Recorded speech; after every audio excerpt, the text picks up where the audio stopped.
सफेद घोड़े पे सवार होकर और तलवारों से सबके पाप को नष्ट करेगा, सब पापियों को नष्ट करेगा। तो आपको शब्दों से अगर देखें तो वह समय कभी आने वाला नहीं है। ना तो कलगी अपना सफेद घोड़े पर तलवारों से लोगों को काटेंगे और ना कब्र से कभी मुर्दे जागृत होंगे। इसलिए कहा गया था कि श्री प्राणनाथ जी वही स्वरूप है कलगी, क्योंकि पापियों का नहीं, वो हमारे अंदर के शैतान और पाप को नष्ट कर रहे हैं। किसके द्वारा? ब्रह्मवाणी रूपी तलवार से आज हमारे संशयों को नाश कर रहे हैं। जो हमारे अंदर शैतान, कलयुग रूपी शैतान बैठा है, उसको मार रहे हैं। इसका भेद श्री प्राणनाथ जी ने इस तरह खोला कि कलगी अवतार पापियों को नहीं, उनके अंदर कलयुग रूपी शैतान को मारेंगे।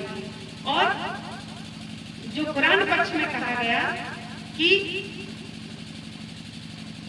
श्री आखिरुल जमा मोहम्मद मेहदी साहिब जमा जो शैतान है उसको मारेंगे और कब्र से मुर्दे जगाएंगे और आत्माओं की कायमी करेंगे। आज वो सारी साक्षियां मोमिन समझ रहे हैं, ब्रह्म सृष्टियां समझ रहे हैं। इसलिए वह समय है जागृत होने का। आज नहीं जागे तो कभी नहीं जाग पाएंगे। वो कबीरदास जी की चौपाई है ना कि आज करे तो अब का, सॉरी आज का। तन को जोगी सब करे, मन को करे न कोई, और जो मन को जोगी करे, जो मन को जोगी करे तो कोई बिरला कोई। तो प्राणनाथ जी ने वाणी में यह उतारा है कि 100 बाला बाहो गले में 12 करो 10 वेद, और जो लोग प्रेम न उपजे पीसों तो लो मन न छोड़े फिर। तो बाहरी वेशभूषा से कुछ होने वाला नहीं है। बाहरी वेशभूषा तो हम कितनी ही सुंदर बना लें, लेकिन मन जोगी जिसका नहीं, उसको कुछ भी मिलने वाला नहीं। ना तो बाहर दिखा, ना तो उसे बैकुंठ ही मिलने वाला है और ना ही धाम तो छोड़ ही दो। प्राणनाथ ने कहा है बाहर दिखाकर बंदगी माहे करे गर्व, और महामत पूछे ब्रह्म सृष्टि सो ए बैकुंठ जा सके धाम। महामत जी कहते हैं कि ऐसी आत्माओं को धिक्कार है कि जो बाहर से बंदगी का दिखावा करती हैं और अंदर बुरे कर्म करती हैं। ऐसी आत्माओं का कभी किसी लोक में, किसी काल में, किसी चाहे सतयुग हो चाहे कलयुग हो, कभी भी उद्धार नहीं हो सकता, क्योंकि युग तो हम ही बनाते हैं।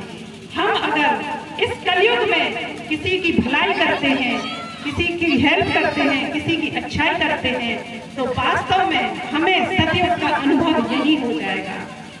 लेकिन अगर सतयुग में रहकर कोई बुरा कर्म करता है, किसी का बुरा देखता है, किसी को हानि पहुंचाता है, तो वह वास्तव में कलयुग के दुख को ही उठाएगा। जब मुझे दृष्टांत याद आता है, जब द्रौपदी भरी सभा में रो रही थी, उसके केस खींचे जा रहे थे, उस समय किसके गले में कंठी और किसके माथे पर तिलक न था, फिर भी उसकी रक्षा के लिए एक भी शख्स आगे नहीं आया। तो आप लोग बता सकते हैं वो सतयुग में थे कि कलयुग में थे? वो सतयुग में थे कि कलयुग नहीं?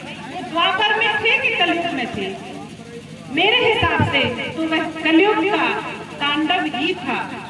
जब भरी सभा में एक स्त्री रो रही है, उसकी कोई मदद नहीं कर रहा है, तो वह कलयुग था और सब कलयुग का अनुभव ले रहे थे।